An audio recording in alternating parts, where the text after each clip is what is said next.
प्यारे दोस्तों, आज की इस वीडियो में हम आपको बताएंगे हुजूर करीम पुर नूर मोहम्मद सल्लल्लाहु अलैहि वसल्लम की पूरी जिंदगी का मुकम्मल वाक्या। इसीलिए आप सभी लोगों से गुजारिश है कि इस वीडियो को आखिर तक जरूर देखिएगा।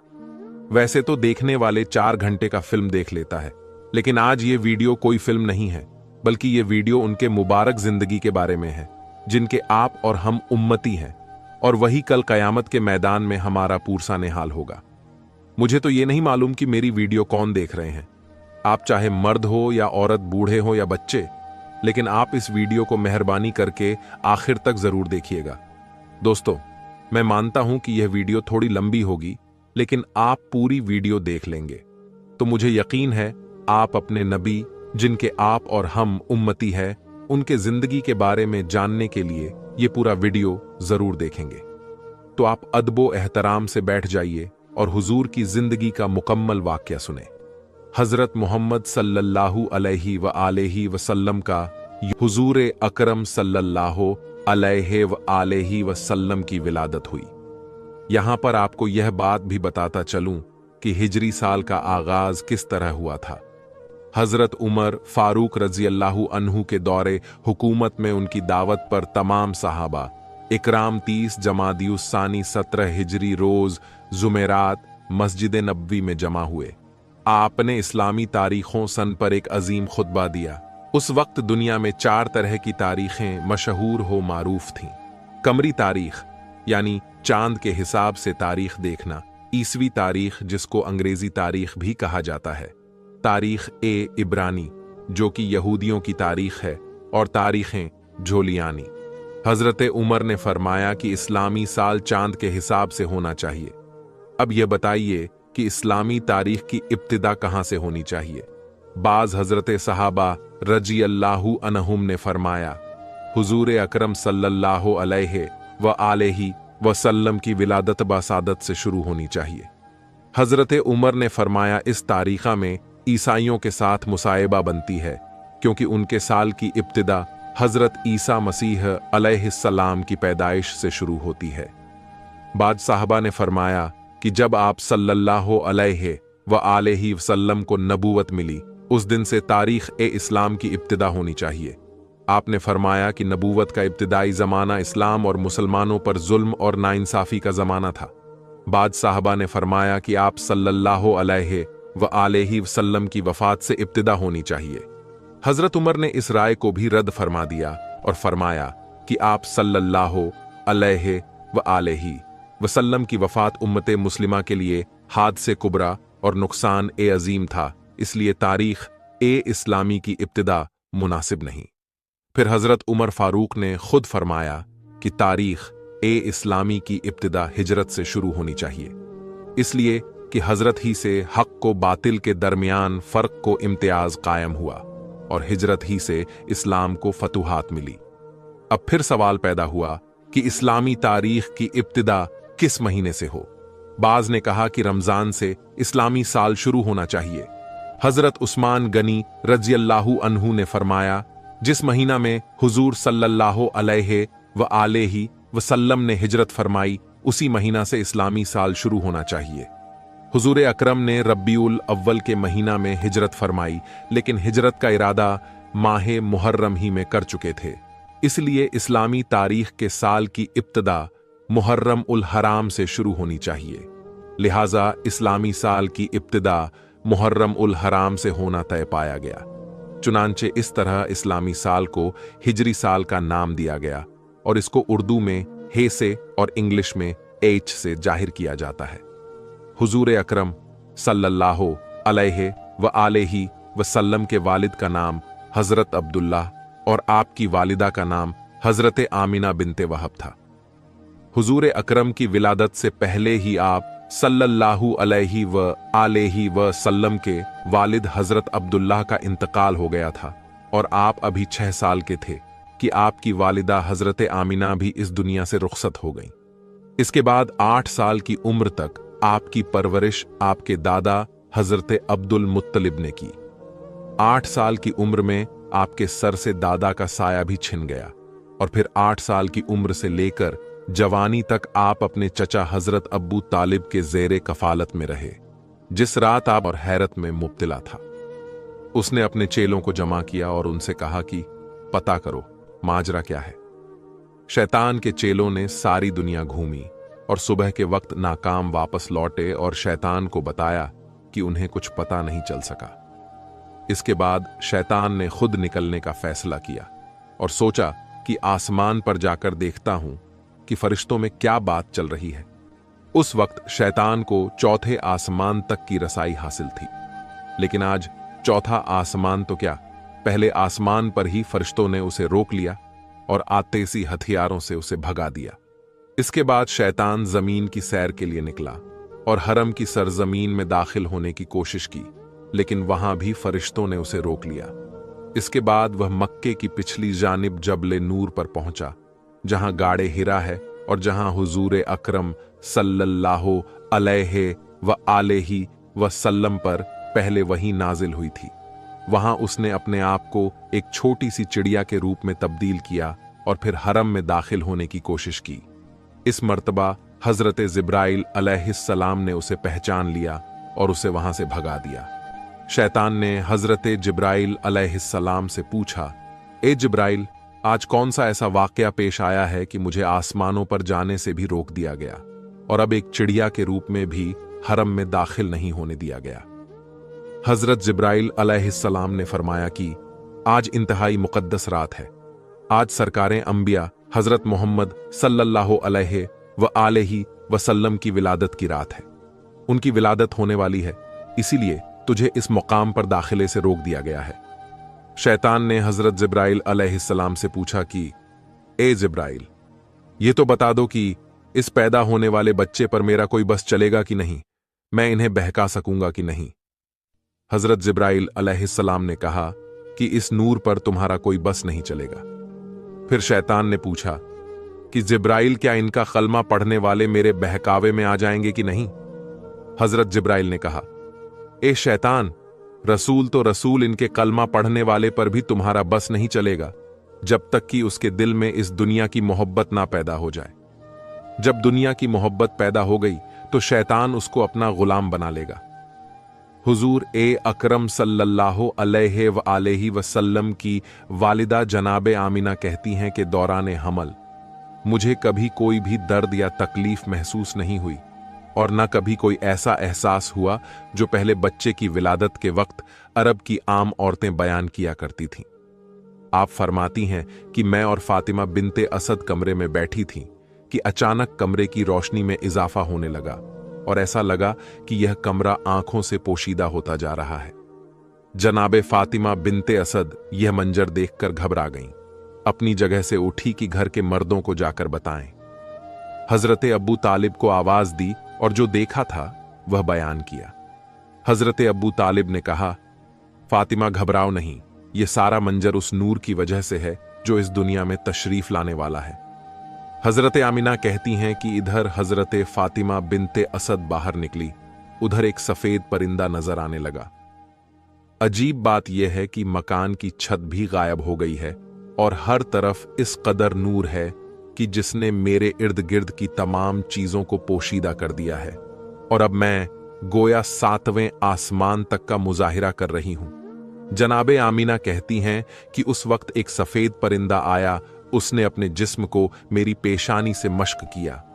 जैसे ही उसने अपना जिस्म मेरी पेशानी के साथ मस किया, मेरे गिर्द जितना नूर था वह सिमटकर मेरी पेशानी में जमा हो गया। जनाबे आमिना ने आसमानों का नजारा कर लिया और इसके बाद उनको अपना कमरा दोबारा नजर आने लगा। जनाबे फातिमा बिनते असद भी उस वक्त दोबारा तशरीफ ला चुकी थीं। जनाबे आमिना कहती हैं कि उस वक्त 4 औरतें मेरे पास आईं जिनके हाथ में शीशे के गिलास और सुराहियां थीं। उन्होंने मुझे सलाम किया और कहा कि हम जन्नत की हूरें हैं और हुक्म परवरदिगार से आपके पास तशरीफ लाई हैं। ये जन्नत का शरबत है, इसे नोश फरमा लें। हजरत आमिना ने वह शरबत पिया तो एक लम्हे के लिए दुनिया से गाफिल हो गई और जैसे ही होश में आती हैं तो क्या देखती हैं कि उनका बच्चा उनके पास इस अंदाज में सजदे की हालत में है कि उसका बायां हाथ जमीन पर है और दायां हाथ आसमान की तरफ बुलंद है। उसकी पेशानी खानाए खुदा की जानिब है। और जैसे ही वह सजदा से उठा, उसकी पेशानी से ऐसा नूर जाहिर हुआ कि मैंने और मेरी बहन फातिमा ने उसी नूर की रोशनी में एक तरफ यमन के सुर्ख महल देखे तो दूसरी जानिब बसरा और शाम के इलाके को देखा और तीसरी जानिब ईरान के मोहल्लात हमारी आंखों के सामने आ गए। हजरत आमिना फरमाती हैं कि मेरे यहां बच्चे की विलादत हुई और मुझे पता भी ना चला कि यह बच्चा किस वक्त दुनिया में जाहिर हुआ। इसके बाद मुसलसल मेरे कानों में लोगों के सलाम की आवाजें आने लगीं। अस्सलामु अलैका या मोहम्मद, अस्सलामु अलैका या अहमद। मैंने उन 4 हूरों से पूछा कि यह कौन लोग हैं जो सलाम कर रहे हैं। उन्होंने कहा कि यह फरिश्तों की टोलियां हैं जो सलाम करने आ रही हैं। इसके बाद उन 4 हूरों ने कहा कि हम इस अमानत को जिब्राइल मीकाइल अलैहिस्सलाम के सुपुर्द करके वापस जा रही हैं। उन 4 हूरों में से एक ने बच्चे को अपने हाथों पर लिया और फिर आने वाले एक नौजवान की गोद में डाल दिया। मुझे बताया गया कि यह हजरत जिब्राइल अलैहिस्सलाम है। उनके साथ हजरत मीकाइल अलैहिमुस्सलाम है और दोनों के हाथ में जन्नत के पानी से भरे हुए लोटे थे। उन्होंने इस पानी को बच्चे के ऊपर डालना शुरू किया और फरमाया, ए आमीना, इस बच्चे को इस पानी की जरूरत नहीं है क्योंकि यह पाको पाकीज़ा है। इसे गुस्ल करने की जरूरत नहीं है, मगर हम नूरो सफा में ज्यादती के लिए इस पानी से गुस्ल दे रहे हैं। जनाबे आमिना कहती हैं कि मैंने देखा कि बच्चा खतनाशुदा है, नाफ कटी हुई है और पाक पाकीज़ा है। हजरत जिब्राइल और मीकाइल अलैहिमुस्सलाम अभी नेहला के फारिग हुए थे। अचानक आसमान से एक सफेद रंग का बादल नमूदार हुआ और उसने इस बच्चे को छुपा लिया। इसके बाद मेरे कान में किसी ने कहा कि इसे ले जाओ और दुनिया के पहाड़ और जंगल दिखाओ और हर एक से कहो कि यह तुम्हारा आका और सरदार है, तुम्हें इसकी अताअत करना है। एक लम्हे बाद वह बादल जिसने बच्चे को पोशीदा किया हुआ था हटा और बच्चा सब्ज रंग के एक गहवारा में लेटा हुआ नजर आया। मुझे नहीं पता कि यह गहवारा भी कहां से आया। बच्चे के हाथ में 3 चाबियां हैं और किसी ने बावाजें बुलंद कहा, इसमें से एक चाबी फतहो नुसरत की है, दूसरी चाबी दुनिया के नफात की है। जो इसके साथ चलेगा वह नफा हासिल करेगा और जो इससे मुंह मोड़ेगा वह नुकसान उठाएगा। तीसरी चाबी नबूवत की चाबी है। बस नबूवत के सिलसिले को इसने कुफ्ल लगा दिया। इसके बाद कोई नबी नहीं आएगा। यकायक मैंने देखा कि एक दूसरा बादल नीचे आया और उसने फिर इस बच्चे को पोशीदा कर दिया। फिर किसी ने मेरे कान में कहा, इसे ले जाओ और दुनिया में जितने चरिंदे परिंदे, दरिंदे, औलिया और नेक इंसान हैं, उन सबको इसकी पहचान कराओ और उनसे कहो कि यह तुम्हारे आकाओ सरदार है, तुम्हें इसकी अताअत करना है। थोड़ी देर बाद वह बादल भी हट गया और मेरा बच्चा उसी अंदाज में गहवारे में लेटा हुआ है और अब उसके सिरहाने 3 आदमी खड़े हैं। उनमें से एक के हाथ में शीशे की बनी हुई एक सुराही है, दूसरे के हाथ में मोतियों का बना हुआ एक चकोर तस्त है और तीसरे के हाथ में एक सफेद रुमाल है। उसी वक्त मेरी निगाह मेरे बच्चे की जानिब गई तो मैंने देखा कि मेरे बच्चे के दूसरे हाथ में भी एक सफेद रुमाल है। यानी एक हाथ में 3 चाबियां हैं और दूसरे हाथ में सफेद रुमाल, और कोई कह रहा है कि अब दुनिया इसके कब्जे में है, ये दुनिया में जिसे चाहे दुनिया से महरूम करें। फिर वह 3 आदमी आगे बढ़े और मोतियों का तस्त बच्चे को पेश किया और कहा कि इसमें से जिस हिस्से को चाहो पकड़ सकते हो। बच्चे ने तस्त के बीच में हाथ डाला, जो बच्चे की फितरत के बिल्कुल खिलाफ है, क्योंकि चारों तरफ सफेद मोती लगे हुए हैं और दरमियान वाला हिस्सा खाली है। पुकारने वाले ने पुकारा कि इसने दुनिया में से खानाए काबा का इंतखाब कर लिया है। फिर बच्चे को उसी तस्त में बिठाया गया और उनमें से एक आदमी ने बच्चे को उसी पानी से एक मर्तबा फिर नहलाया जो जिब्राइल अलैहिस्सलाम लेकर आए थे। फिर मैंने देखा कि तीसरे आदमी ने उस सफेद रुमाल को खोला, उसमें से एक अंगूठी निकली। उस अंगूठी को बच्चे के दोनों शैनों के दरमियान रखकर दबाया और जब अंगूठी को वहां से हटाया तो मोहरे नबूवत वहां पर सब्त हो चुकी थी।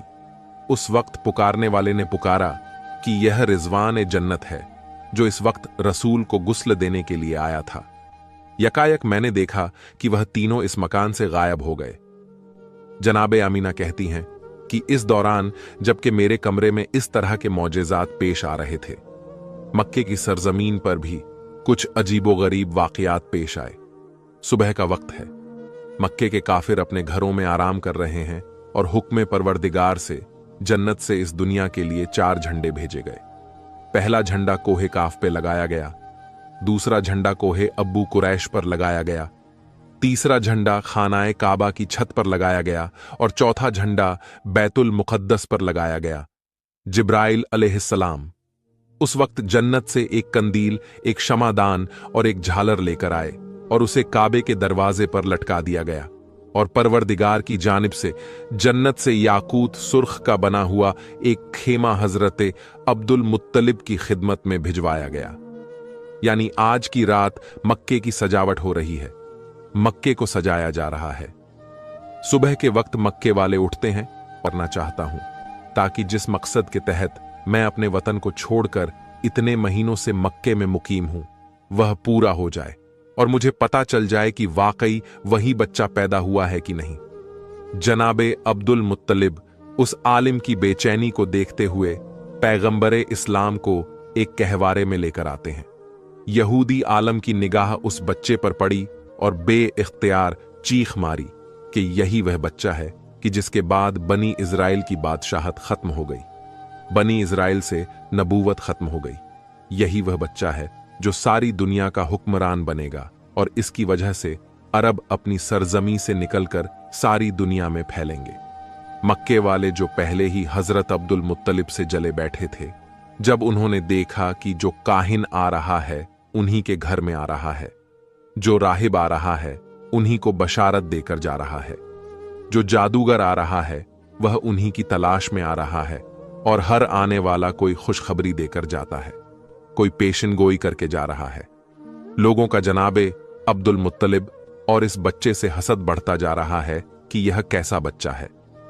मक्के की सर जमीन पर सैकड़ों लिम्बे इख्तियार पुकार उठा कि मैंने इस बच्चे को पहचान लिया है, मैं इसी की तलाश में मक्के आया था। जनाबे अब्दुल मुत्तलिब जो दीन इब्राहिमी पर हैं और सारे राजों से वाकिफ हैं। उन्होंने जब यह जुमला सुना तो फौरन पैगंबरे इस्लाम को वापस घर में ले गए और उन्हें पोशीदा कर दिया। 4 दिन तक पैगंबरे इस्लाम को पोशीदा रखा गया।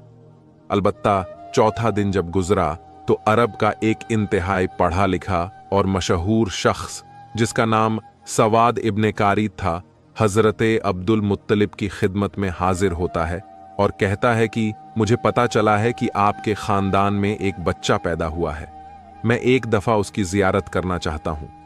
जनाबे अब्दुल मुत्तलिब देख चुके थे कि यहूदी आलिम की ख्वाहिश पूरी करने की वजह से पूरा मक्का या कम से कम खानदान बनु हाशिम के मुखालिफीन इस खबर को सुनकर हसद कर रहे थे। यह सवाद इब्ने कारीब तो मक्के में ज्यादा एहतराम का मकाम रखते हैं। अगर इन्होंने बच्चे के बारे में कोई बात कर दी या पेशिन गोई कर दी तो अहले मक्का का हसद और बढ़ जाएगा।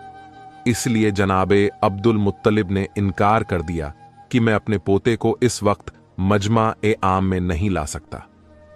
सवाद इब्ने कारीद बेचैन हो गए और कहा कि फिर ऐसा करें कि मुझे उस बच्चे तक पहुंचा दें। जनाबे अब्दुल मुत्तलिब ने कहा कि हां, यह बात मानी जा सकती है, मेरे और इसके अलावा कोई नहीं होगा, इसका मकसद भी पूरा हो जाएगा और हसद का मसला भी पैदा नहीं होगा। चुनांचे उसे साथ लेकर जनाबे आमिना के मकान में दाखिल हुए। जैसे ही गहवारे के करीब पहुंचे और बच्चे पर से कपड़े को हटाया तो एक अजीब किस्म का नूर सारे कमरे में फैल गया। सवाद इब्ने कारिब पढ़े लिखे शख्स हैं, उन्हें पता है कि आखिरी जमाने में क्या होने वाला है।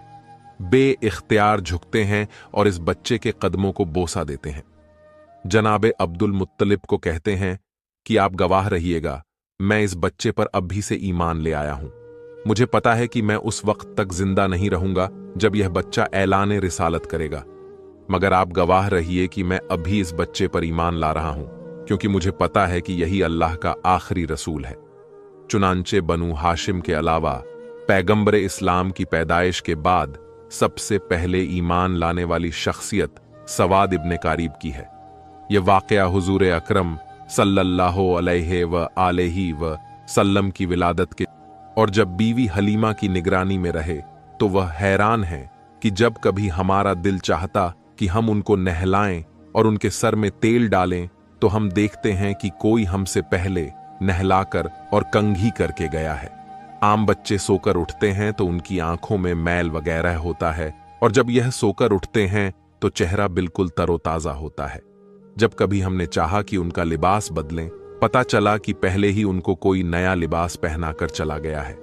हत्ता के खाने वगैरह के सिलसिले में भी जिस घर में गए वहां पर पैगंबरे इस्लाम की वजह से रिज्क पहुंचा।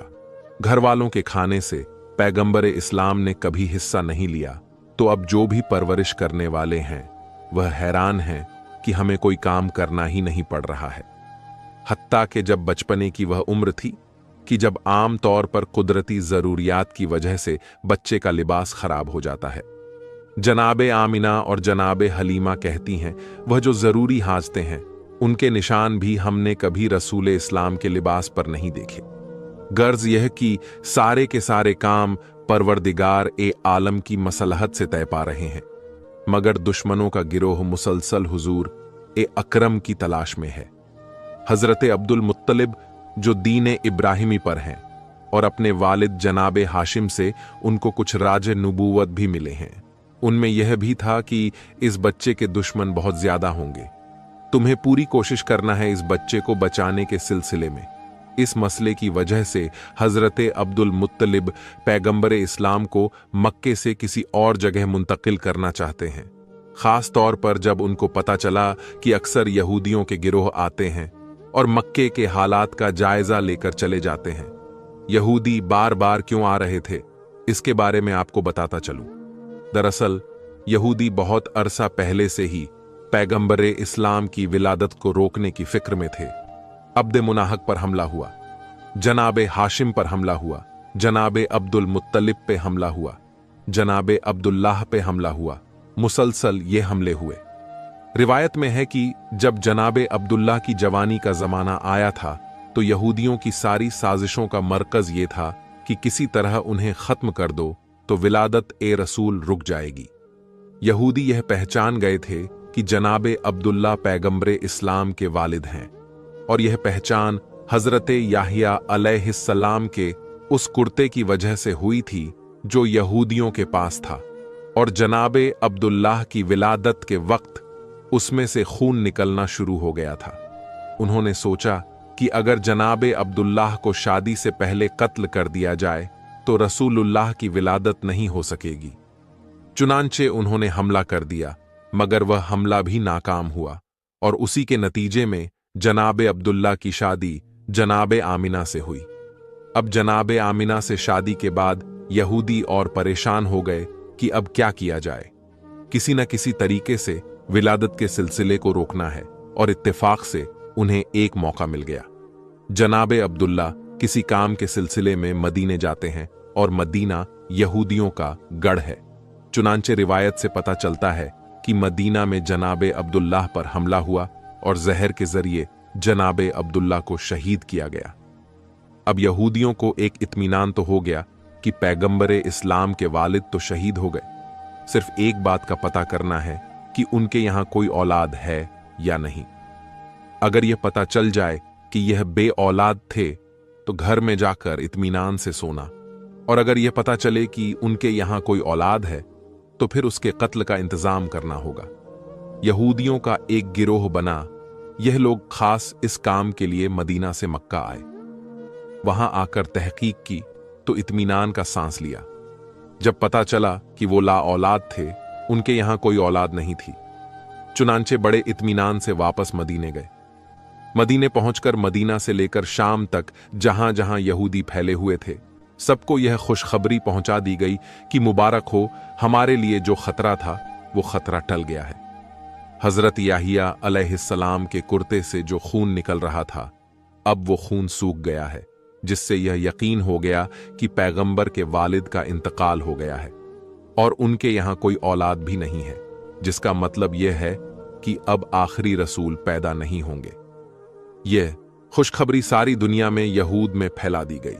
मदीना से लेकर शाम तक जश्न मनाया गया और यहूदी बड़े मुतमिन थे, मगर उनसे एक बुनियादी गलती यह हुई कि ये तो मालूम कर लिया कि पैगंबरे इस्लाम इस दुनिया में नहीं आए।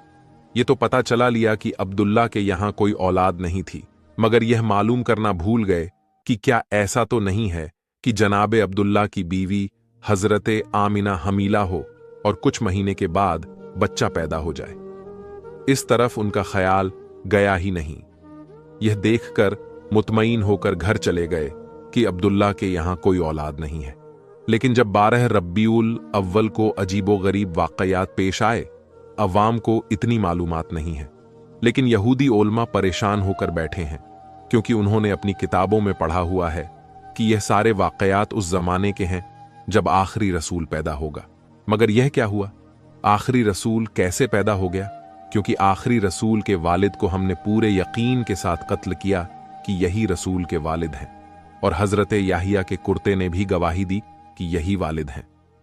यह भी हमने पता चला लिया कि उनके यहां कोई औलाद नहीं है। फिर ये रसूल कहां से आ गए? अब परेशान हैं, क्योंकि उनकी किताब में लिखा हुआ है कि आखिरी रसूल अब्दुल्ला के यहां पैदा होंगे और यह अजीबो गरीब वाकयात पेश आएंगे। अब हैरान हैं कि अब्दुल्ला के हाथों रसूल पैदा नहीं हुए, और अगर किसी और के यहां पैदा हुए हैं तो यह हमारी किताब के बरअक्स है। फौरन एक गिरोह बनाया गया ताकि वो मक्का में जाकर तहकीक करें। जब यह लोग मक्का पहुंचे तो उस वक्त पैगंबरे इस्लाम को मक्के से हजरत हलीमा सादिया के मकान में मुंतकिल किया जा चुका था, और पैगंबरे इस्लाम की पैदाइश को 2 माह गुजर चुके थे। अब यह यहूदी परेशान होकर ढूंढ रहे हैं कि कौन सा बच्चा ऐसा है जो 2 माह पहले पैदा हुआ होगा, मगर कोई ऐसा बच्चा नजर नहीं आ रहा। किसी से पूछ नहीं सकते, क्योंकि मक्के में 2 मर्तबा यहूदी साजिश करके गए हैं।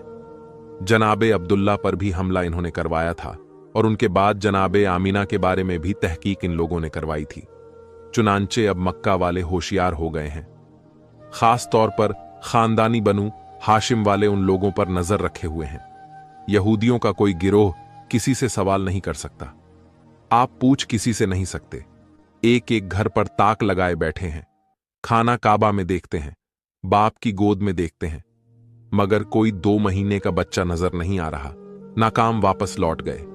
अब आ रहे हैं, जा रहे हैं और मुसलसल तहकीकात कर रहे हैं, मगर उनकी तहकीकात नाकाम हो रही है, क्योंकि पैगंबरे इस्लाम तो उस वक्त मक्के से बाहर हैं। अलबत्ता जब पैगंबरे इस्लाम की उम्र 7 साल की हो गई और पैगंबर मक्के मुस्तकिल तौर पर आ गए, तो उस जमाने में भी यहूदियों का एक गिरोह मक्के आया हुआ था।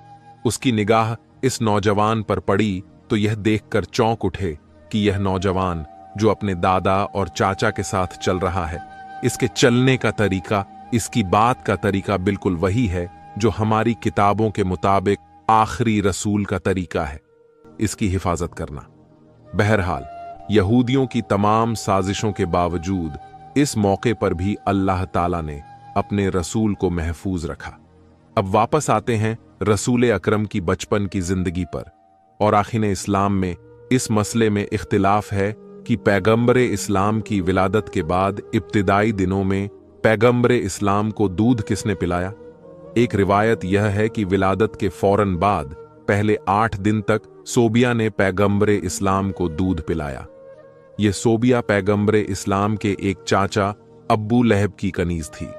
रिवायत में है कि अब्बू लहब ने फकत इस खुशी में कि उस कनीज ने उसके भतीजे को दूध पिलाया था, आजाद कर दिया था। जिस वक्त पैगंबरे इस्लाम की विलादत हुई, उस वक्त अब्बू लहब आपकी मुखालफत में नहीं था, क्योंकि उस वक्त उसकी शादी नहीं हुई थी। बाद में पैगंबरे इस्लाम की मुखालफत करने का एक सबब उसकी बीवी भी थी। खानदान ने बनु उमैया में शादी के बाद अब्बू लहब अपने खानदान को छोड़कर अपने ससुराल के साथ मिल गया था। दूसरी रिवायत के मुताबिक पैगंबरे इस्लाम को हलीमा सादिया के सुपुर्द करने से पहले चंद दिन दूध हजरते आमिना ने ही पिलाया था। इसके बाद पैगंबर को बीबी हलीमा सादिया के सुपुर्द कर दिया गया, जिन्होंने शरई हुक्म के मुताबिक 2 साल तक पैगंबरे इस्लाम को दूध पिलाया। रिवायत में है कि जिस वक्त हलीमा सादिया ने पैगंबरे इस्लाम को दूध पिलाया, उस वक्त वह दीन इब्राहिमी पर थीं और उस वक्त दीन इब्राहिम ही बरहक दीन था। चुनांचे उस पर ईमान रखने वाला अल्लाह के दीन पर अमल करने वाला माना जाता था। यानी कि कोई यह एतराज नहीं कर सकता कि किसी मुशरिक या काफिर ने पैगंबर इस्लाम को दूध पिलाया था। पैगंबर इस्लाम की विलादत से पहले का 1 साल पूरे अरब और मक्का वालों के लिए बड़ी परेशानी का साल था। बारिशें कम हुई थीं, जिसकी वजह से गल्ला कम पैदा हुआ था। मक्के वाले भी परेशान थे, मक्के के बाहर वाले भी परेशान थे। मगर जिस साल पैगंबर इस्लाम की विलादत हुई, मक्का इंतहाई खुशहाल हो गया, लेकिन मक्के के बाहर अभी तक कहत पड़ा हुआ था, जिसकी वजह से आसपास के जो कबीले थे वहां से लोग रोजगार के लिए मक्का आ रहे थे। जहां एक तरफ मक्का में कहत नहीं है और गल्ला कसरत के साथ है, मगर दूसरी तरफ एक परेशानी खड़ी हो गई कि उसी जमाने में मक्के में एक वबाई बीमारी फैल गई थी। खास तौर पर बच्चे उसकी चपेट में बहुत जल्दी आ रहे थे। एक से दूसरे और दूसरे से तीसरे घर में यह बीमारी फैलती जा रही थी। तो यह 2 सबब पैगंबर अकरम की विलादत के फौरन बाद पहले हफ्ते में पेश आए। पैगंबर अकरम को परवरदिगारे आलम ने हर मुसीबत और परेशानी से दूर किया था, मगर वालिदैन तो परेशान होंगे। और दूसरी बात के मक्के के बाहर से जो लोग रोजगार की तलाश में आ रहे हैं, उनकी मदद करना भी जरूरी है। और तीसरी बात, जैसा कि पहले जिक्र हुआ है कि यहूदी जासूस यह देखने के लिए कि आखिरी रसूल पैदा हुआ है कि नहीं, मुसलसल मक्के आ रहे हैं। इन हालात में अब जितना जल्द पैगंबरे इस्लाम को मक्के से मुंतकिल किया जाए, उतना ही जाहिरी एतबार से रसूल की हिफाजत के लिए बेहतर है। अगरचे अल्लाह ताला जाहिर रखकर भी पैगंबर की हिफाजत कर सकता था, लेकिन गैबत में ले जाने में भी अल्लाह की मसलिहत है। 7वें दिन पैगंबरे इस्लाम का अकीका होता है। अकीके वाले दिन सुबह के वक्त जनाबे आमिना अपने बिस्तर पर लेटी हो। जैसा कि पहले जिक्र हुआ कि मक्के से बाहर कहीं पड़ा हुआ था, लेकिन कहत ना भी पड़ता तब भी अरबों का यह तरीका था कि साल में 2 दफा, मौसम बहार में यानी सर्दी के फौरन बाद और मौसम खजा में यानी गर्मी के फौरन बाद, जो आसपास के देहात थे वहां की औरतें मक्के में आती थीं और एक एक शख्स के दरवाजे पर जाती थीं कि अगर आपका कोई बच्चा है तो हमें दीजिए, हम उसकी परवरिश करेंगी, उसे दूध पिलाएंगी और जो उजरत पाए उस पर बच्चा उनके हवाले कर दिया जाता। तो मुसलसल कहत के जमाने में तो और ज्यादा औरतें आ रही थीं।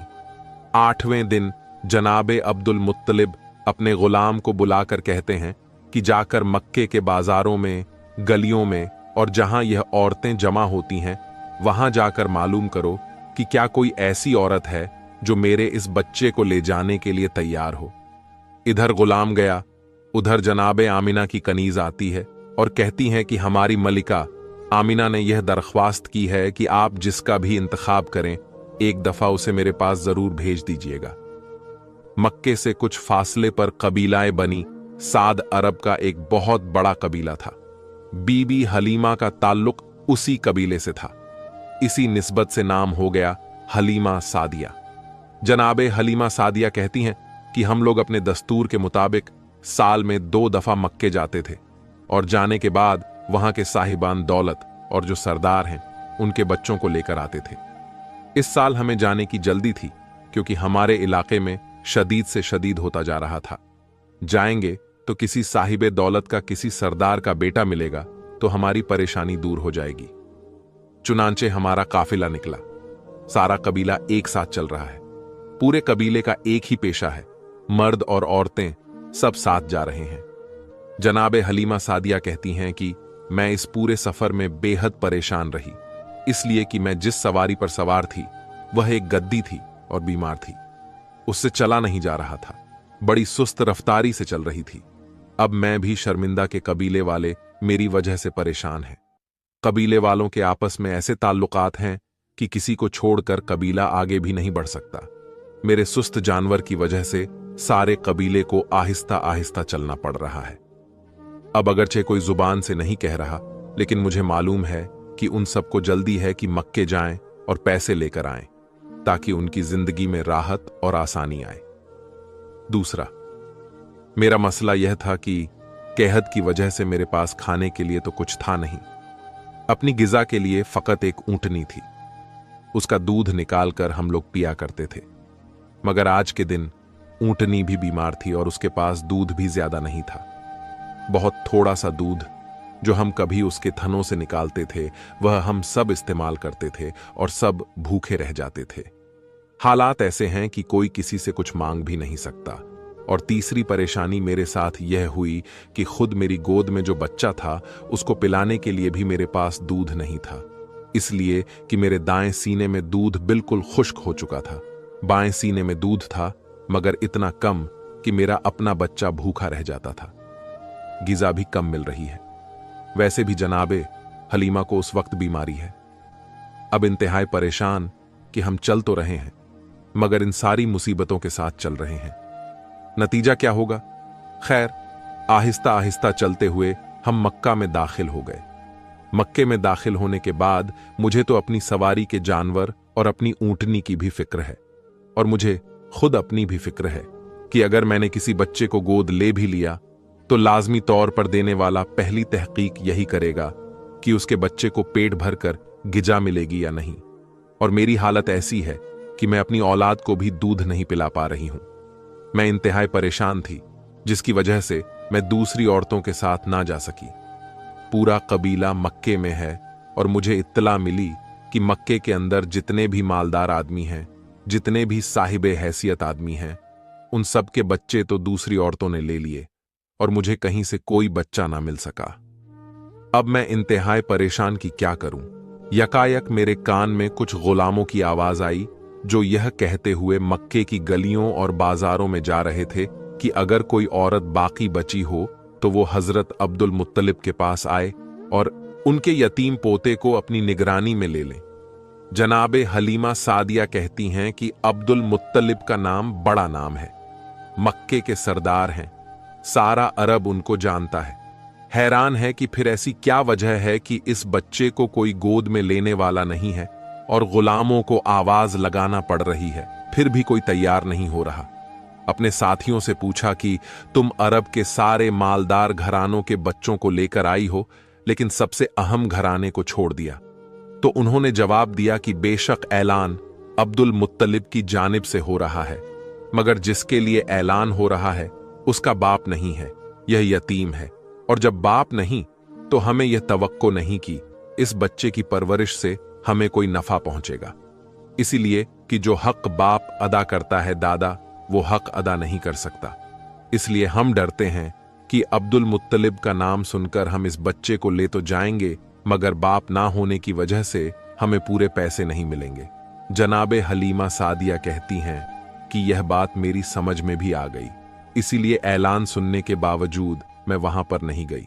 मैंने कोशिश की कि अगर हो सके तो किसी और घराने से कोई बच्चा मिल जाए, लेकिन पता चला कि मुझसे देर हो गई और जितने भी मालदार घरों के बच्चे हैं, ना सिर्फ यह कि वो जा चुके हैं, किसी गरीब घर का बच्चा भी अब नहीं मिल रहा है।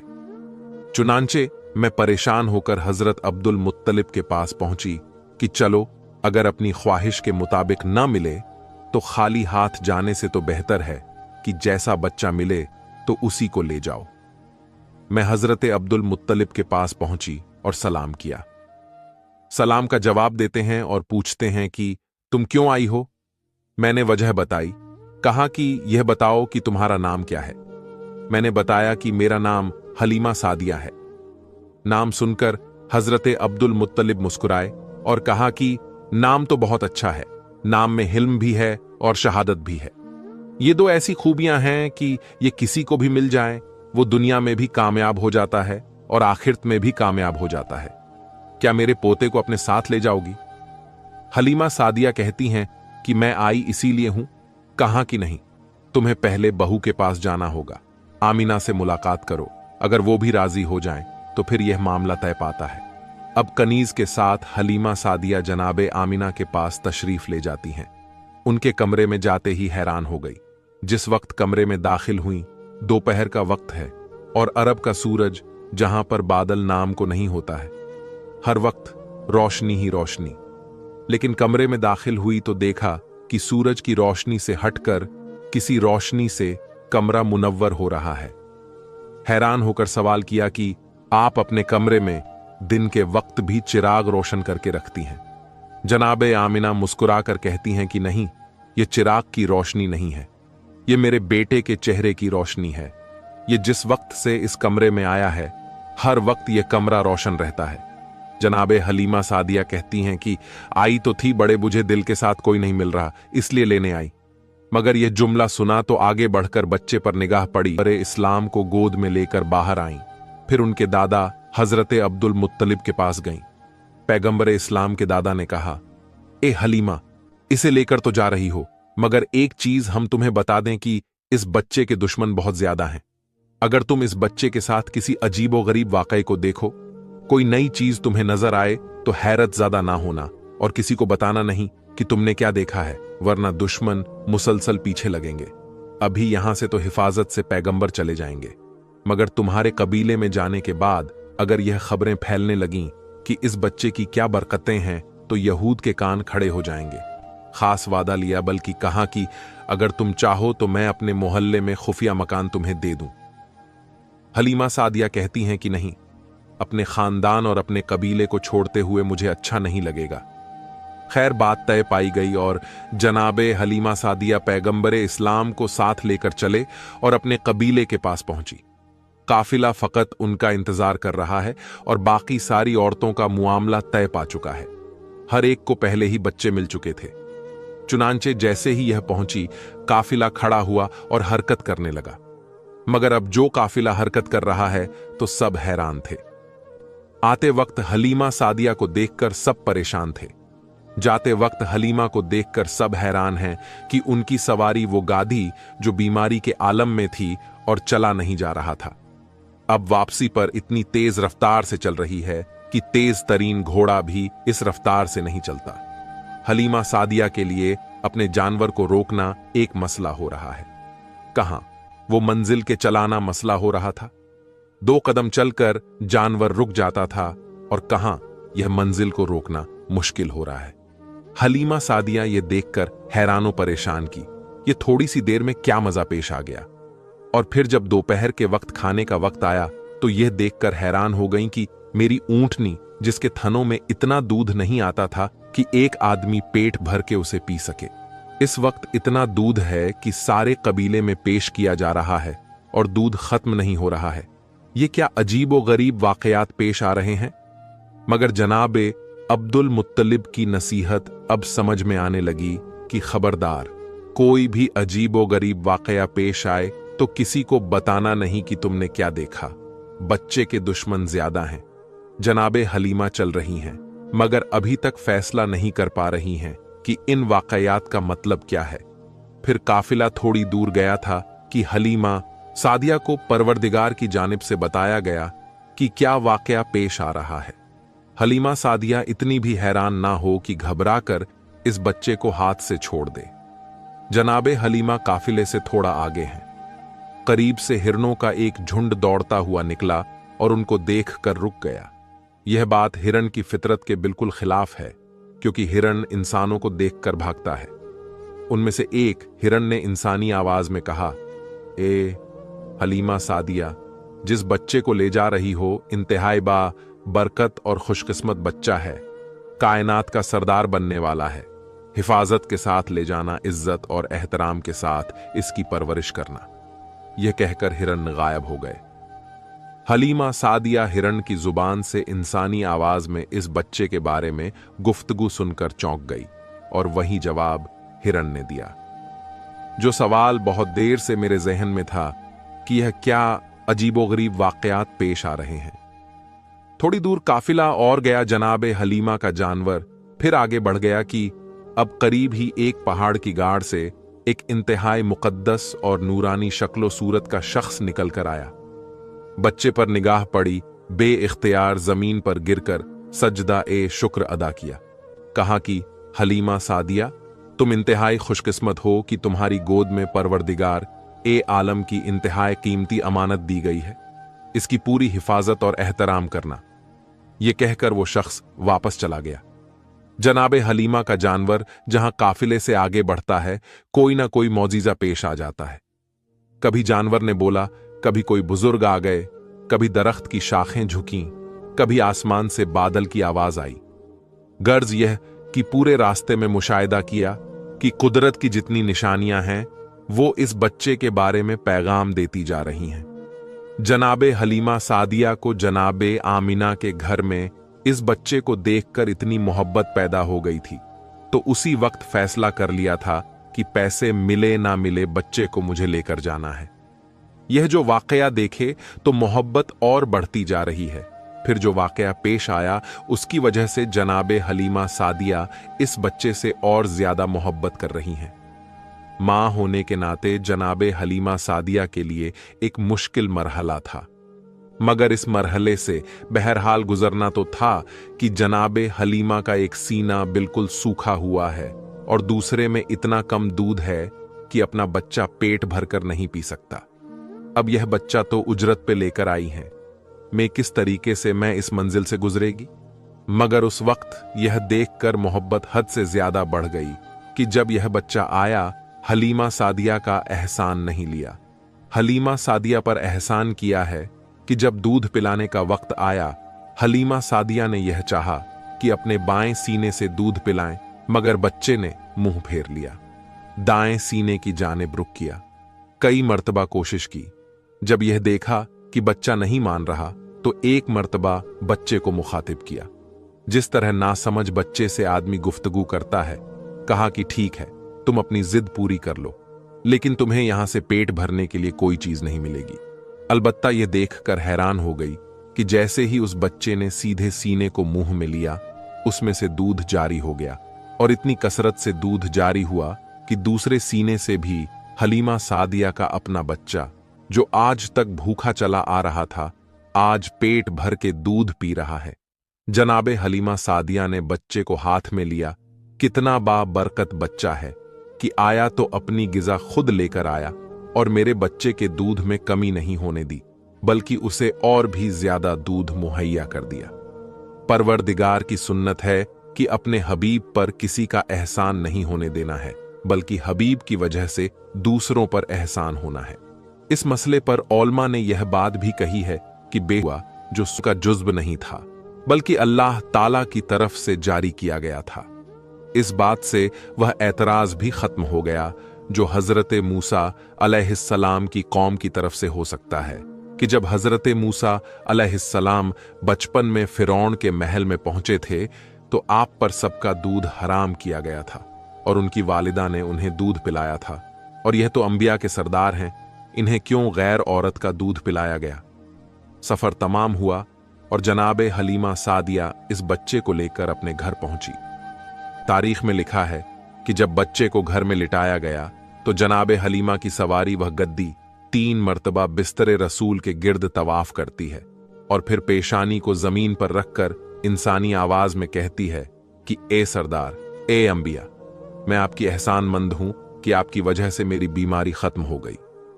हलीमा सादिया फिर चौंकी। फिर एक मौजिजा देखा कि अब समझ में आया कि यह जात इस जानवर की बीमारी खत्म करने का सबब बनी थी। और फिर तो ऐसे वाकयात, ऐसे मुशाहिदात मुसलसल पेश आते रहे कि हलीमा सादिया हैरान होकर सोच रही थी कि जिस बच्चे को मैं बादले, खस्ता और मजबूरन लेने गई थी, वह मेरे लिए कितना बरकत साबित हुआ। यह बात जहन में रहे कि पैगंबरे इस्लाम उस वक्त हलीमा सादिया के घर तशरीफ लाए थे जब उनके पूरे कबीले में कहर था। जनाबे हलीमा सादिया कहती हैं कि हम मक्के से उजरत में पैसे नहीं गल्ला लेकर आए थे, तो कहत में इंसानों के लिए खुराक मुश्किल थी तो जानवरों को क्या खिला सकते थे, मगर फिर भी अपने जानवरों को अपने हाथ से तो नहीं मार सकते। रोजाना सुबह को अपने जानवरों को कबीले के चारों तरफ चरने के लिए भेज देते हैं, और अजीब बात यह है कि सारे कबीले के जानवर भूखे वापस आ रहे हैं। अगर किसी को खुराक मिल भी गई तो फकत इतनी कि मरने ना पाए, मगर भूखे रह जाते हैं। रोज बरोज कमजोर हो रहे हैं और मेरे जानवर इन्हीं जानवरों के साथ जा रहे हैं, लेकिन वह जब वापस आते हैं पेट भरे हुए आते हैं। जिस्म फरबा से फरबा होता जा रहा है। सारा कबीला हैरान है कि सारे जानवर एक साथ ही एक जगह पर जा रहे हैं।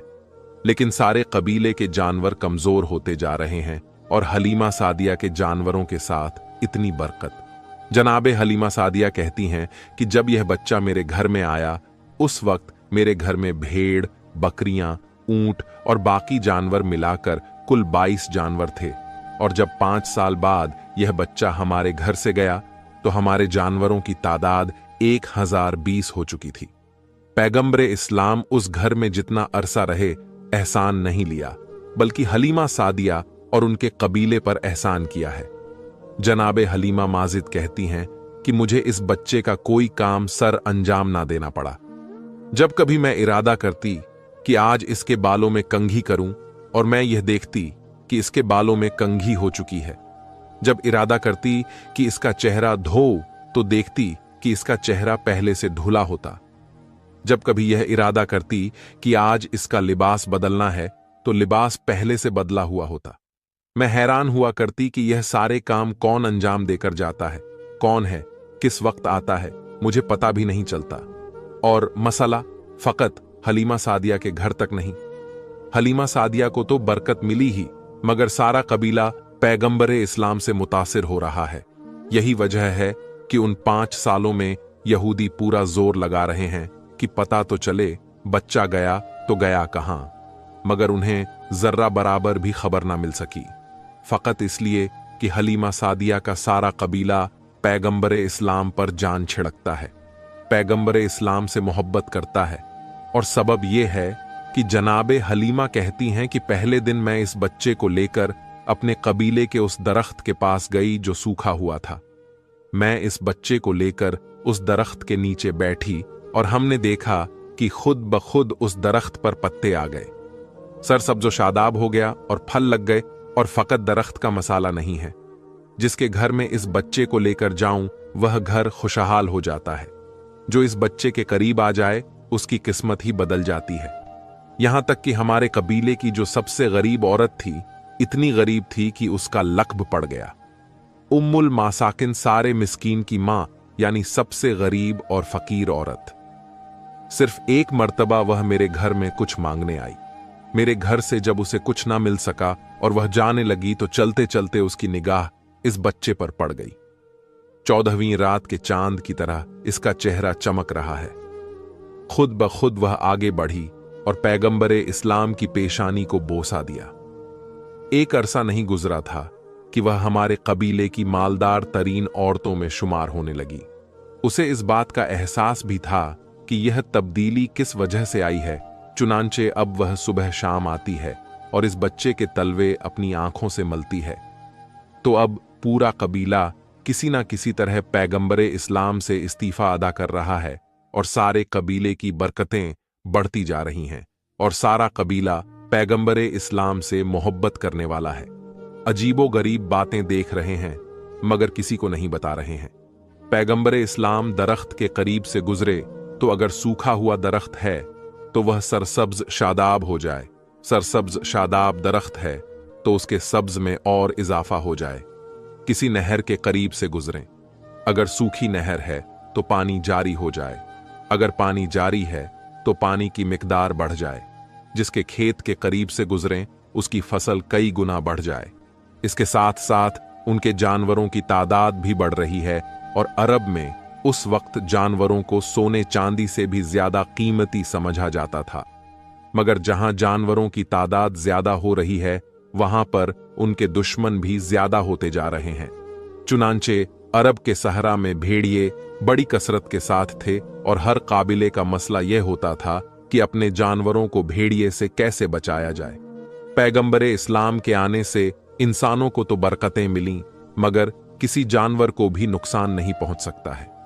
इब्तिदा में बाज जानवर इस काबिले के कुछ जानवर उठाकर ले गए थे, मगर बाद में जब पैगंबरे इस्लाम ने दुआ की तो उन जानवरों को खुद बकरियां लाकर वापस करना पड़ी। चुनांचे इस कबीले के लिए सबसे इत्मीनान की बात यही थी कि पैगंबरे इस्लाम के वजूद की वजह से हमारे जानवर भी महफूज हो गए। यह तमाम मंजर देखकर सारा कबीला पैगंबरे इस्लाम से मोहब्बत कर रहा है और पैगंबरे इस्लाम तो गोया अब इस कबीले के सरदार बन गए। पैगंबरे इस्लाम अपनी मां हलीमा सादिया से शिकायत करते हैं कि उनके दूध के जरिए भी वह सारे रिश्ते कायम होते हैं जो खून के जरिए होते हैं। इसलिए हलीमा सादिया पैगंबरे इस्लाम की मां कर पाई शिकायत करते हैं कि मैं सारा दिन साए में बैठकर आराम करता हूं, लेकिन मेरे भाइयों को जानवर चराने के लिए सारा दिन धूप में जाना पड़ता है, सहराओं में घूमना पड़ता है। यह आप कैसी नाइंसाफी कर रही हैं? कल से मैं भी उनके साथ जाऊंगा। जनाबे हलीमा सादिया मना करती हैं कि बेटा तुम में और उनमें फर्क है, लेकिन पैगंबरे इस्लाम तस्लीम नहीं करते। कहा कि मुझसे यह बर्दाश्त नहीं हो रहा कि एक घर में रहने वाले दो भाइयों में से एक आराम से रहे और एक जहमत के साथ रहे। मैं खुद अपने भाइयों की खिदमत के लिए जाऊंगा। हलीमा सादिया ने मना करना चाहा, क्योंकि फकत हलीमा के घर की ही बात नहीं है, अब तो सारे कबीले की इज्जत का मामला है। सारा कबीला एहतराम करता है। अगर लोगों ने पलटकर मुझसे पूछ लिया कि हलीमा जो सारे कबीले के लिए बरकत लेकर आया, तुम उसे ही अपने घर के काम के लिए भेज रही हो, तो मैं क्या जवाब दूंगी? मगर पैगंबर ने इतना इसरार किया कि हलीमा सादिया मजबूर हो गईं और अगले दिन से पैगंबरे इस्लाम ने आका की हैसियत के बजाय बराबर के साथी की हैसियत से अपने भाइयों के साथ जाना शुरू कर दिया। एक मर्तबा जब आप उनके साथ बकरियां चराने गए तो वह यह देखकर घबरा गए कि करीब की पहाड़ी से दो नौजवान उतर कर आए। हमारे भाई के करीब आए, बाजुओं से उन्हें थामा और लेकर पहाड़ी पर जाकर गायब हो गए। चीखते हुए और फरियाद करते हुए कबीले में आए। मां से कहा, गजब हो गया जो हमारे भाई हैं, जिन्हें आप मक्का से लेकर आई हैं। पता नहीं कौन से दो आदमी आए और उन्हें लेकर फरार इख्तियार कर गए। हलीमा सादिया को हजरत अब्दुल मुत्तलिब की यह पेशिन गोई याद है कि देखो, इस बच्चे की हिफाजत करना, दुश्मन मुसलसल इसके पीछे लगे हैं। घबरा गई, सारे कबीले में फरियाद की। कबीले के मर्द दौड़ते हुए आए, उस पहाड़ी पर चढ़ने लगे जहां का इशारा किया था, तो यह देखकर हैरान हो गए कि पहाड़ी पर वह बच्चा बड़े आराम के साथ इस अंदाज में लेटा हुआ है कि सर पर ताज है, जिस्म पर शाही लिबास है। दो नौजवान दाएं बाएं बैठे हुए जिस्म दबा रहे हैं और ऐसा लग रहा है कि गुलाम आका के सामने बैठे हैं। सामने सारे हुजूम को आते हुए देखा। एक लम्हे में वह लोग गायब हो गए। पैगंबरे इस्लाम मुस्कुराते हुए खड़े हुए। जनाबे हलीमा सादिया से कहा कि मादरे गिरामी, आपको परेशान होने की जरूरत नहीं है। परवरदिगारे आलम की जानिब से यह मेरे मुहाफिज थे जो हर लम्हे मेरे साथ रहते हैं। इनके होते हुए कोई मुझे नुकसान नहीं पहुंचा सकता। अब हलीमा सादिया को कुछ इत्मीनान हुआ।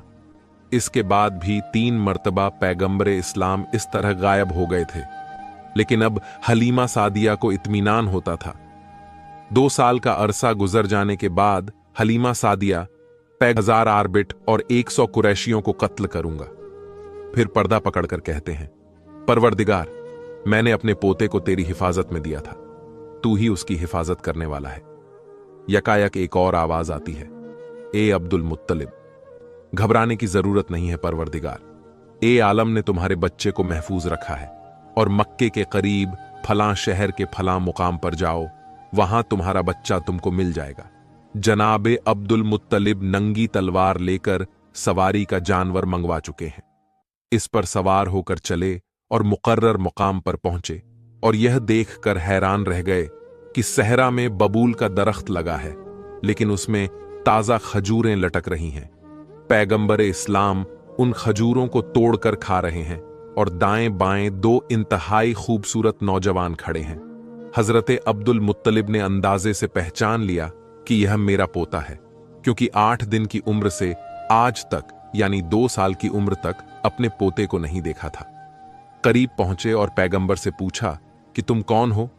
हजरत अब्दुल मुत्तलिब खुद तो जानते हैं, लेकिन साथ वालों को बताना मकसूद था। पैगंबर ने अपना सारा शजराए नसब बता दिया। मैं मोहम्मद इब्ने अब्दुल्लाह इब्ने अब्दुल मुत्तलिब इब्ने हाशिम हूं। यहां तक कि हजरते आदम तक अपना पूरा शजरा बताया। सवाल किया कि यह नौजवान तुम्हारे साथ कौन है? कहां यह जिब्राइल है, यह मीकाइल है, हर वक्त मेरी हिफाजत करते रहते हैं। अब्दुल मुत्तलिब ने कहा, बेटा मैं तुम्हें लेने आया हूं। कहा कि मैं तो खुद आपका इंतजार कर रहा था। जनाबे अब्दुल मुत्तलिब अपने साथ अपने पोते को लेकर चले मक्का में दाखिल हुए। अब तारीख ये बताती है कि 8वें दिन के बाद से अब तक अपनी मां को भी नहीं देखा, लेकिन सीधा अपनी मां जनाबे आमना के मकान में दाखिल हुए। कुरैश की सारी औरतें जमा हैं। जनाबे आमिना रो रही हैं और उन्हें तसल्ली दी जा रही है, क्योंकि जनाबे आमिना को सिर्फ यह खबर मिली थी कि आपका लखते जिगर सहरा में खो गया है। पैगंबरे इस्लाम बिल्कुल इस तरह से कि जैसे पहचानते हो कि मेरी मां कौन है, औरतों के हुजूम में दाखिल हुए और सीधे अपनी मां की गोद में जाकर बैठ गए। सारी औरतें हैरानों परेशान हैं कि जिसने 8 दिन के बाद से अपनी मां को नहीं देखा, मगर किस अंदाज से और किस यकीन के साथ अपनी मां की गोद में पहुंचा है। जनाबे अब्दुल मुत्तलिब ने हलीमा सादिया को बुलाया कि देखो, तुम्हें इसकी हिफाजत और बढ़ा देना है। यह इसलिए है कि आज मक्का में बाज यहूदी आए हुए हैं। अगर यह वाकया उन्होंने देख लिया तो उन्हें पता चल जाएगा कि यह बच्चा कहां है। हाल ही में सादिया ने वादा किया कि अपनी जान से ज्यादा इस बच्चे की हिफाजत करूंगी। पैगंबर को लेकर वापस अपने कबीले में गई, यहां तक कि 5 साल गुजर गए। अब हलीमा सादिया पैगंबरे इस्लाम को लेकर आती हैं। मुवादे की मियाद पूरी हो चुकी है। खुद जनाबे अब्दुल मुत्तलिब और जनाबे आमिना भी अपने लाल के फिराक में तड़प रहे हैं। हलीमा सादिया को इनाम देकर रुखसत किया गया। अब पैगंबरे इस्लाम अपनी मां और दादा की आगोश में आ गए।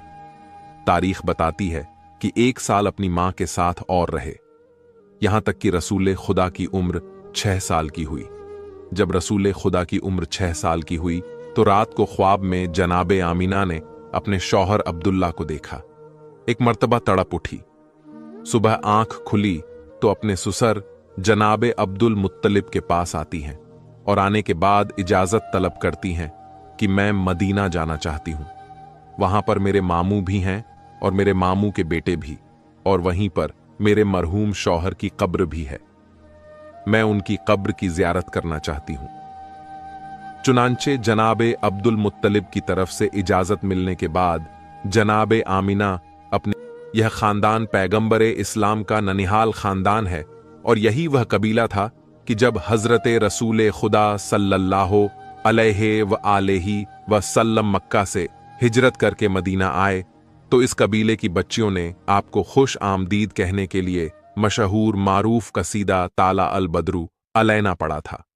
तारीख बताती है कि जनाबे आमिना 1 महीने तक उस कबीले में रही, उसी मकान में ही ठहरी जहां हजरत अब्दुल्ला की कब्र मुबारक थी।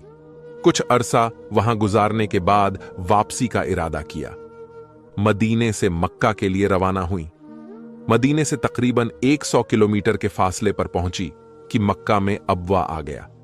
यही वह मकाम है जहां हजरत अमीना इतनी बीमार हो गईं कि आगे सफर करने की हिम्मत ना रही। मुख्तसर सा काफिला रोका गया।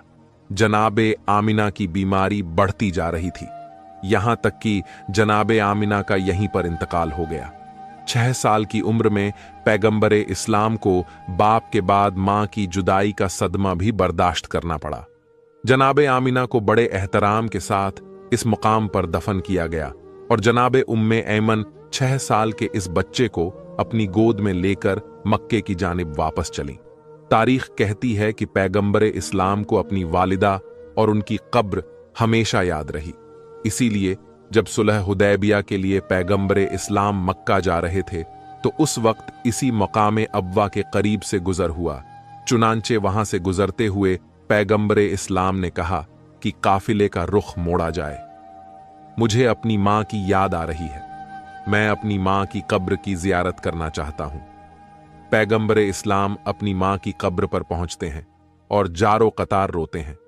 बहरहाल जनाबे उम्मे ऐमन 6 साल के इस बच्चे को लेकर मक्का पहुंची और उनको उनके दादा हजरते अब्दुल मुत्तलिब के सुपुर्द किया। 118 साल की उम्र है जनाबे अब्दुल मुत्तलिब की। जैफी का आलम है, लेकिन पैगंबरे इस्लाम को अपनी कफालत में लिया। 1 साल तक पैगंबर जनाबे अब्दुल मुत्तलिब के पास रहे और इसी साल में वह वाकया पेश आया जो हमने वीडियो के शुरू में बयान किया था।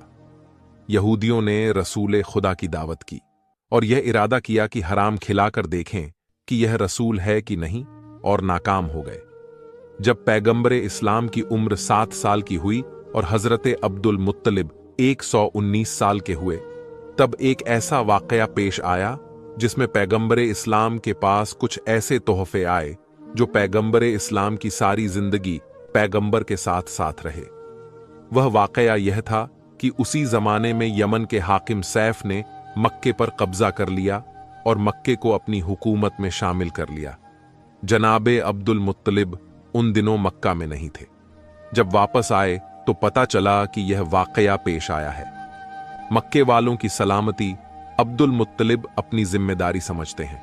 कहा कि मैं खुद हाकिम यमन से जाकर बात करूंगा और उसे बताऊंगा कि यह खुदा का मोहतरम शहर है।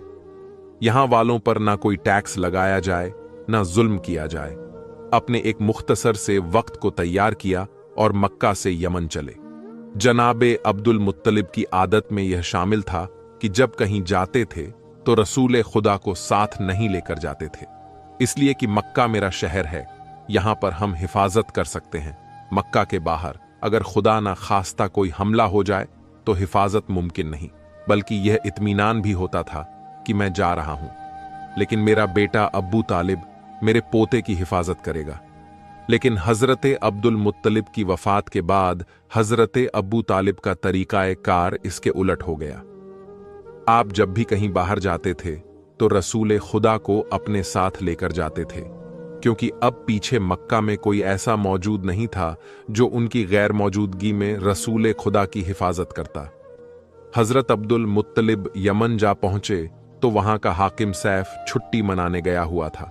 उस हाकिम का तरीका यह था कि मौसम बहार में ईद नौरोज से 40 दिन तक हुकूमत के सारे काम बंद कर देता था।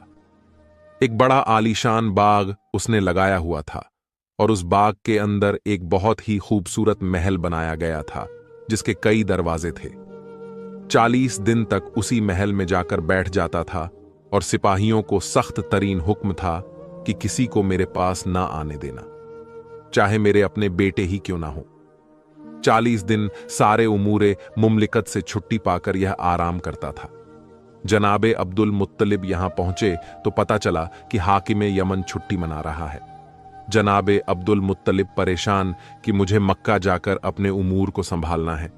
40 दिन तो यहां नहीं रुका जा सकता और इसके बाद भी पता नहीं कि हाकिम कितने दिन और रोक ले।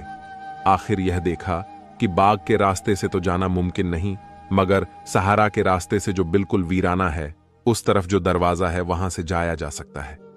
महल के दरवाजे पर पहुंचे सिपाही से कहा कि जाकर बताओ कि मैं मक्के से आया हूं, मेरा नाम अब्दुल मुत्तलिब है।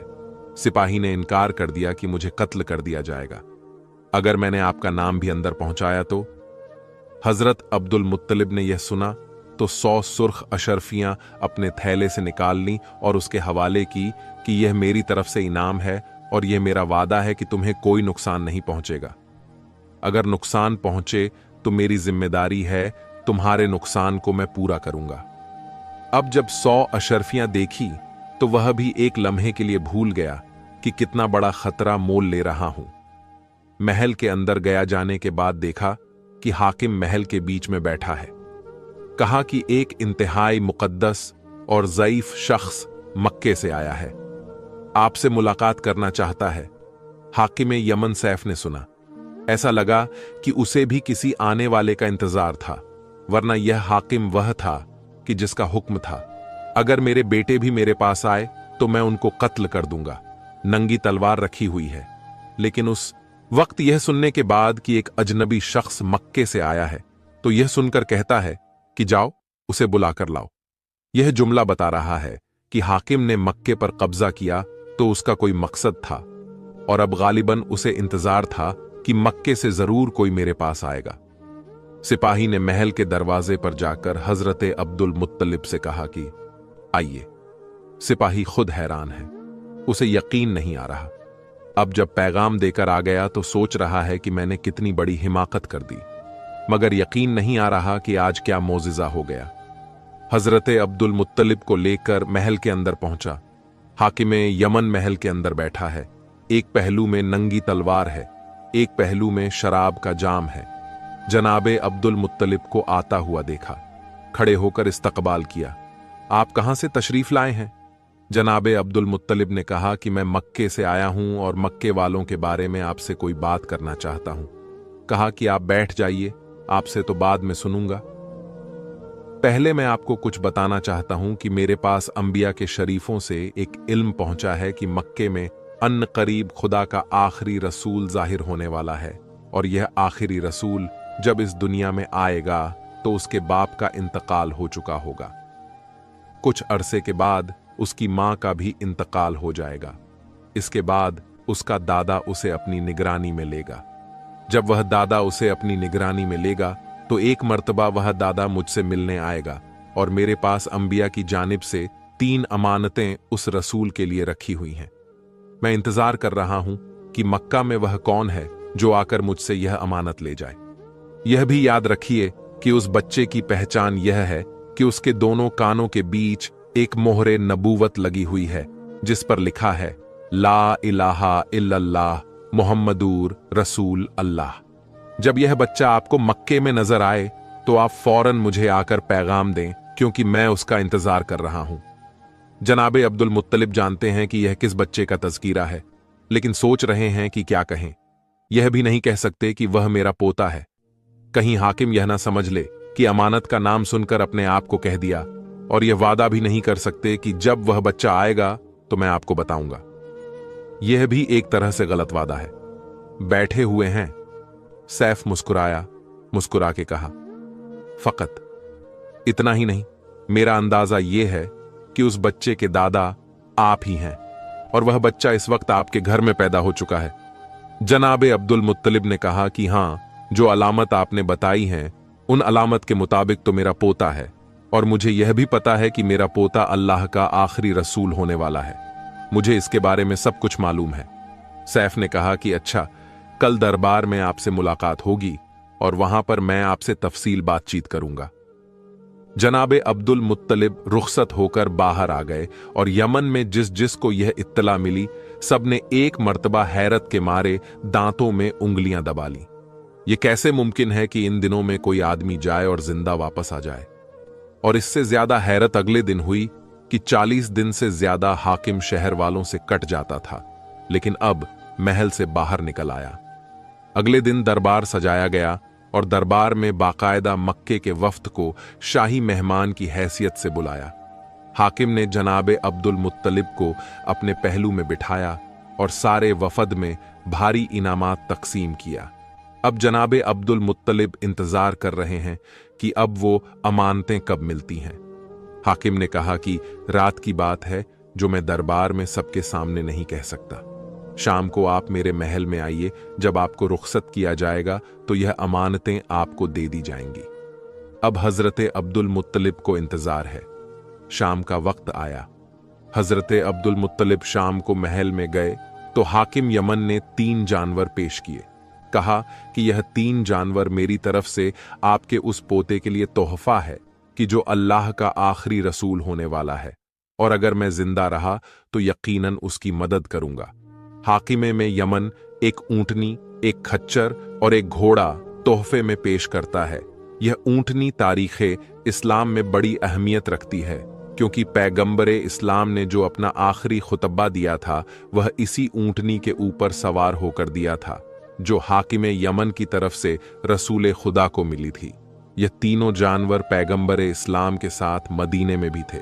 चुनांचे तारीख बताती है कि जब पैगंबरे इस्लाम हिजरत करके गए तो हजरत अली अलैहिस्सलाम को बिस्तर पर सुलाया गया, और एक और जिम्मेदारी आपके सुपुर्द की गई कि खानदाने बनी हाशिम की जो औरतें हैं जिन्हें रसूल खुदा अपने साथ लेकर नहीं गए थे, उन्हें और इन जानवरों को और खानदानी तबर्रुकत को लेकर मुझसे मदीने में मुलाकात करना।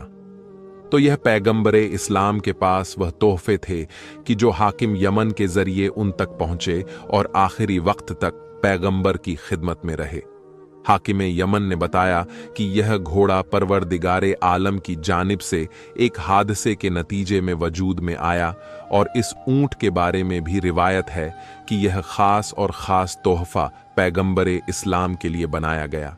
हाकिम ने तीनों जानवरों के बारे में बताया कि इस ऊंटनी पर मैं अगर 6 महीने भी सफर करूं तो यह थकती नहीं है और अपने सवार को परेशान नहीं करती।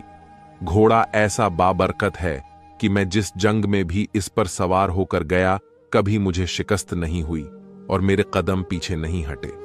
खच्चर ऐसा है कि इसके ऊपर सवार होकर अगर तफरीह की जाए तो इंसान की तफरीह का लुत्फ दोबाला हो जाता है। ये खास और खास 3 तोहफे हैं, ये आप इस साल अपने साथ ले जाएं। आइंदा साल जब आप तशरीफ लाए तो एक और अहम तरीन राज है जो अंबिया के साहिफों में है और मेरे सीने में महफूज है। मैं वह आप तक पहुंचा दूंगा ताकि आप फिर अपने खानदान वालों को यह राज बताएं। अपने पोते की हद से ज्यादा हिफाजत करें।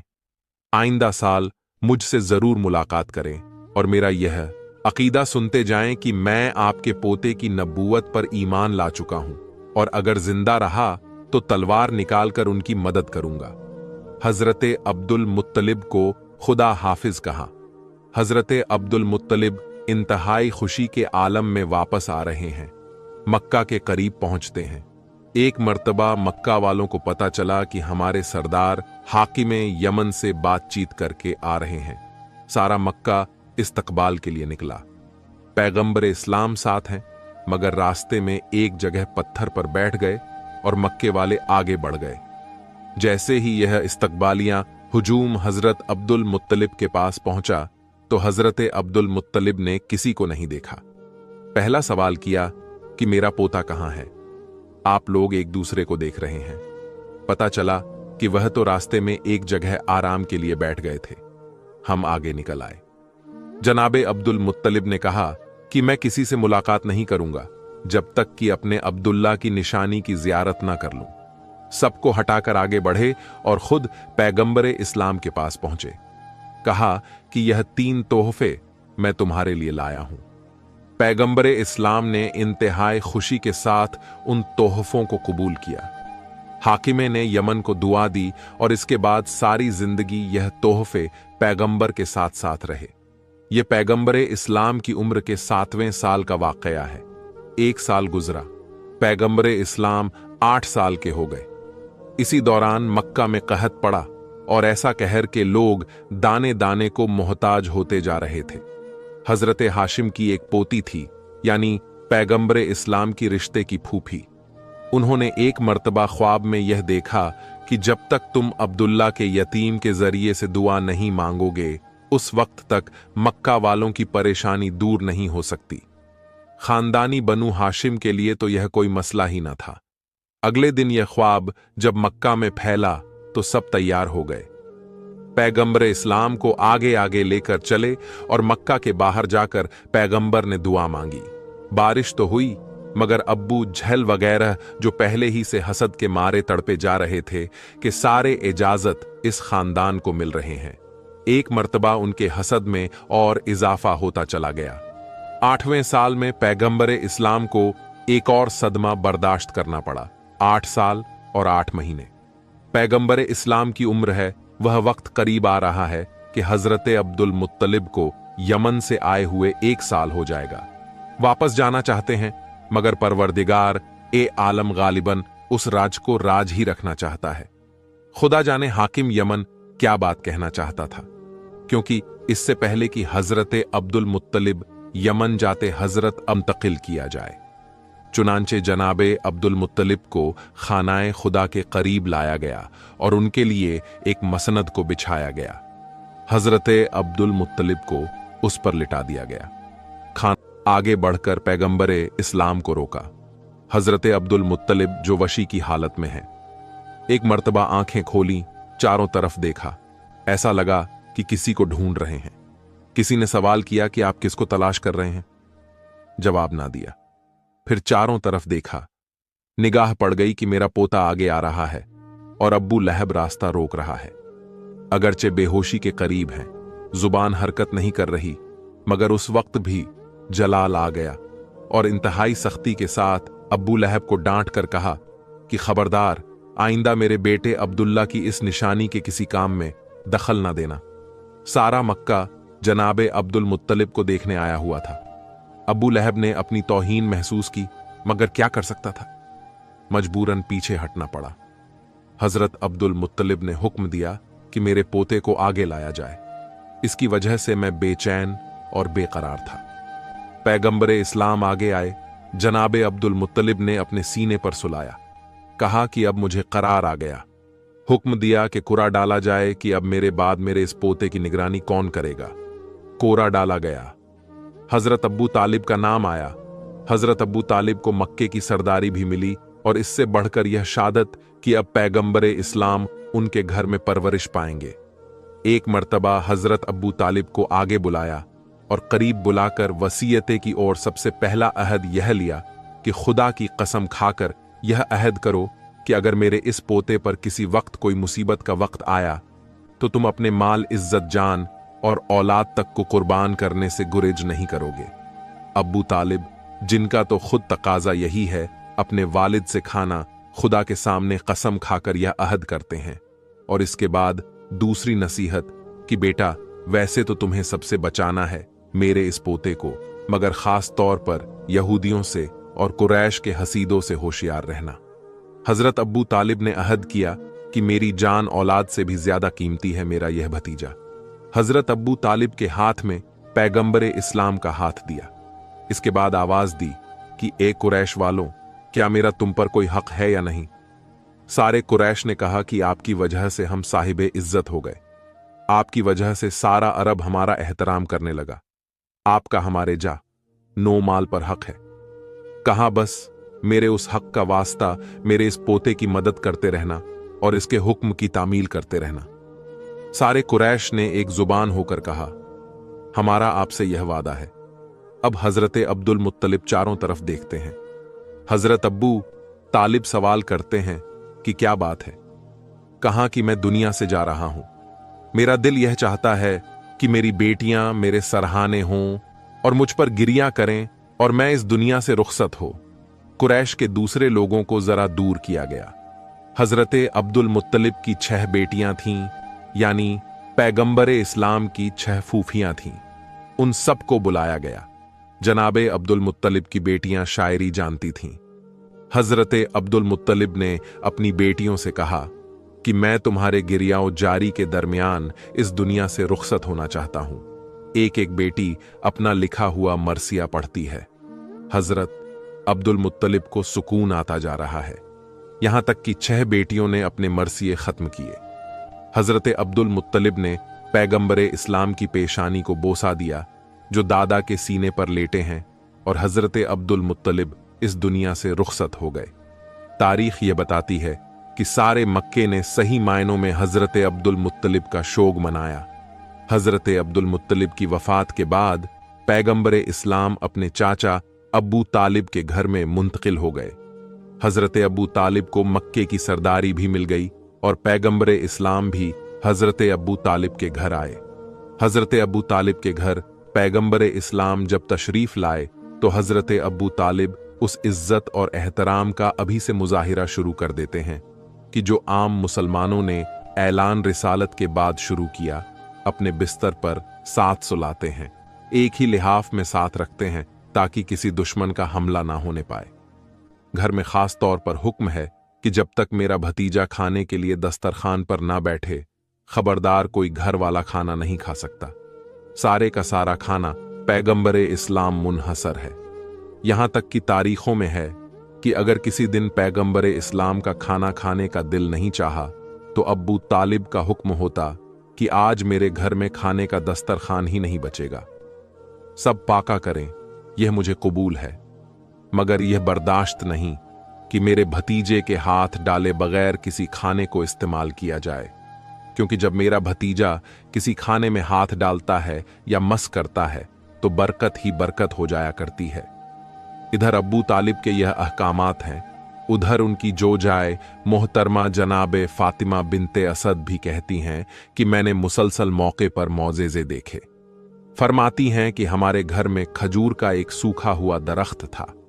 एक दिन रसूले खुदा मकान के सहन में दाखिल हुए। सहन में आकर किसी काम से दरख्त के करीब रुक गए। दरख्त पर हाथ रखा। जैसे ही दरख्त पर हाथ रखा तो दरख्त में ताजा खजूर पैदा हो गए। दरख्त सूखा है, सरसब्ज नहीं हुआ, मगर खजूर पैदा हो गई। जनाबे फातिमा कहती हैं कि अब के बाद उस दरख्त का यह तरीका हो गया कि दिन में कम से कम एक मर्तबा उसमें खजूर जरूर आया करती थी और मैं उन खजूर को तोड़कर अपने घर वालों को खिलाया करती थी। एक दिन ऐसा इत्तेफाक हुआ कि उस खजूर के दरख्त ने नागा कर दिया और खजूर नहीं दी। अब परेशान, क्योंकि आदत पड़ गई थी। थोड़ी देर बाद मेरा भतीजा मकान में दाखिल हुआ। मैंने उससे एक तरह की शिकायत की कि इस दरख्त को क्या हो गया है, इसने खजूरें देना बंद कर दी हैं। इतना सुनना था कि मेरा भतीजा आगे बढ़ा और दरख्त के करीब पहुंचा। जनाबे फातिमा बिनते असद फरमाती हैं कि मैंने देखा कि दरख्त की शाखें जो कि पैगंबरे इस्लाम के चेहरे के करीब आईं। पैगंबरे इस्लाम ने उसे कुछ कहा तो उसमें ताज़ा खजूरें आ गईं और मेरे भतीजे ने कहा कि चाची, अब इसके अंदर खजूर ना होने की कभी आपको शिकायत नहीं होगी। बस ये कहकर मेरा भतीजा तो आगे बढ़ गया। मैंने एक मर्तबा अपने हाथ उठाए, परवरदिगार, इतना बड़ा मकाम है मेरे भतीजे का, इसका वास्ता तू मुझे एक ऐसी औलाद अता फरमा जो इसी की मिसाल हो और हमेशा इसका साथी बनकर रहे। जनाबे फातिमा बिनते असद कहती हैं कि जब मेरे घर में मेरा चौथा बेटा पैदा हुआ, जिसका नाम हमने अली रखा, तो मुझे यकीन था कि यह जरूर उस दिन की दुआ का नतीजा है जो मैंने पैगंबरे इस्लाम के मौजेजे को देखकर मांगी थी। अब पैगंबरे इस्लाम इस घर में इस अंदाज से रह रहे हैं कि अब्बू तालिब बाप जैसी मोहब्बत दे रहे हैं और फातिमा बिनते असद वाक्यम मां बनकर पैगंबरे इस्लाम की परवरिश कर रही हैं। प्यारे दोस्तों, यह वीडियो यहीं पर हम लोग खत्म कर रहे हैं क्योंकि वीडियो बहुत लंबी हो चुकी है। हम आगे की हुजूर की जिंदगी के वाकयात और मोजेजे के बारे में दूसरे वीडियो में बयां करेंगे। आप लोगों का बहुत बहुत शुक्रिया जो आप लोगों ने यहां तक वीडियो को देखा। आखिर में अल्लाह पाक से यही दुआ है कि अल्लाह पाक हमें हुजूर की बताई हुई बातों से जिंदगी गुजारने की तौफीक अता फरमाए। आमीन। इस वीडियो को एक लाइक भी जरूर कर दीजिएगा, क्योंकि लाइक करने से यूट्यूब इस वीडियो को और भी लोगों तक पहुंचाता है।